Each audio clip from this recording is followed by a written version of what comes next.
Salut à toi cher humain et bienvenue sur Gaming News Planet. Aujourd'hui, 3 news.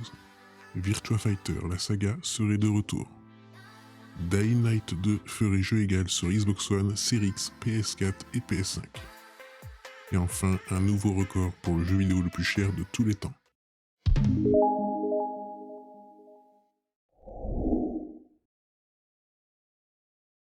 Donc on se retrouve sur jeuxvideo.com, Virtua Fighter, la saga incontournable de jeux de combat bientôt de retour. Ça fait quelques années maintenant que la saga, pourtant iconique, Virtua Fighter a disparu de notre radar. Il faut dire que le dernier épisode en date est sorti en 2007, et en 2012 dans une version améliorée. Mais il semblerait que la saga s'apprête à faire son grand retour dans les mois qui viennent. C'est en effet ce que peut laisser croire la toute dernière information partagée par nos confrères de Gematsu. Le jeu Virtua Fighter 5 Ultimate Showdown a été évalué par le Game Rating and Administration Committee, l'organisme de classification coréen. Bien évidemment, cette information est à prendre avec des pincettes puisque rien n'a été annoncé officiellement par Sega. Mais si la nouvelle est bel et bien vraie, et il y a de fortes chances, la licence populaire reviendrait donc sur le devant de la scène avec une seconde version améliorée de Virtua Fighter 5, l'épisode de 2007. On imagine que ce retour pour le jeu de combat en 3 dimensions permettra aux joueurs de découvrir de nouveaux personnages jouables et aux développeurs de jauger la popularité de la licence pour, pourquoi pas, un éventuel 6ème épisode. D'ailleurs, une déclaration réalisée le 25 septembre dernier par Sega irait dans ce sens. En effet, le géant japonais qui célébrait alors ses 60 ans avait annoncé vouloir ressortir la licence Virtua Fighter du placard afin de conquérir la scène e-sport. Virtua Fighter, qui fut conçu comme le premier jeu de combat 3D en 1993, va redémarrer en tant que jeu e-sport pour célébrer les 60 ans de Sega, en commençant par le Japon. Plus de détails sur le projet seront annoncés ultérieurement Sega lors du Tokyo Game Show. Suite à cette déclaration, un certain Virtua Fighter X eSport Project a fait son apparition. Maintenant, reste à savoir si les deux nouvelles sont liées et si la saga Virtua Fighter aura à nouveau droit à un tout nouvel opus dans un futur proche. Donc on se retrouve sur Jeux Vidéo Live.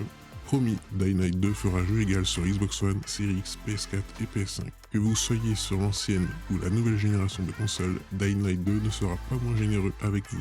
Après une prise de parole en mode « vous allez être surpris », on n'a rien de nouveau, Dying Light 2 revient en cette fin de semaine avec des déclarations pleines d'espoir.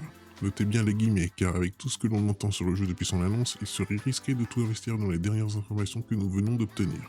Lors d'une nouvelle sortie médiatique pour le site WCCF Tech, Thomas Stalkowski, directeur du rendu chez Techland, a déclaré que les versions PS4 et Xbox One seraient tout aussi performantes que les versions PS5 et Xbox Series X. Dying Light 2 profitera des nouveaux avantages techniques offerts par la PS5 et la Xbox Series X, grâce notamment à l'amélioration du processeur GPU des deux consoles. Vous en ressortirez la différence, cela se reflètera dans le jeu grâce au ray tracing et à la fluidité proposée par le 60 fps. Les performances seront de grande qualité.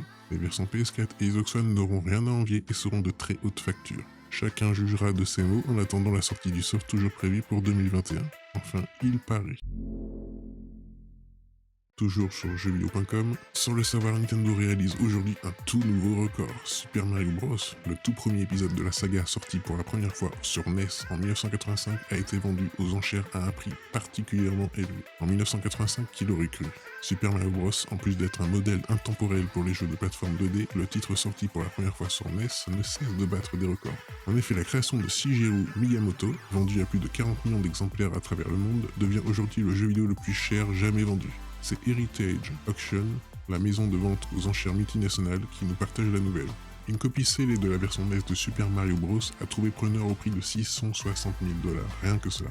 Ce n'est pas seulement la meilleure copie scellée, c'est aussi la plus ancienne de Super Mario Bros, que nous ayons jamais eu l'occasion d'offrir. Il ne s'agit que de la 4ème version de Super Mario Bros jamais produite, et sa fenêtre de production était remarquablement courte.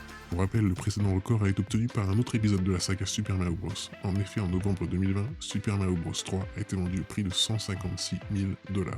À la 3ème place des jeux vidéo les plus chers au monde, nous retrouvons une fois de plus le premier jeu de la saga Super Mario Bros, avec une vente s'élevant à 114 000 $. Et voilà, c'est la fin de cette vidéo, j'espère qu'elle vous aura plu. Si c'est le cas, n'oublie pas de mettre un like, de t'abonner, d'activer la petite cloche et de me suivre sur Twitter. Et moi je te dis à la prochaine, cher humain.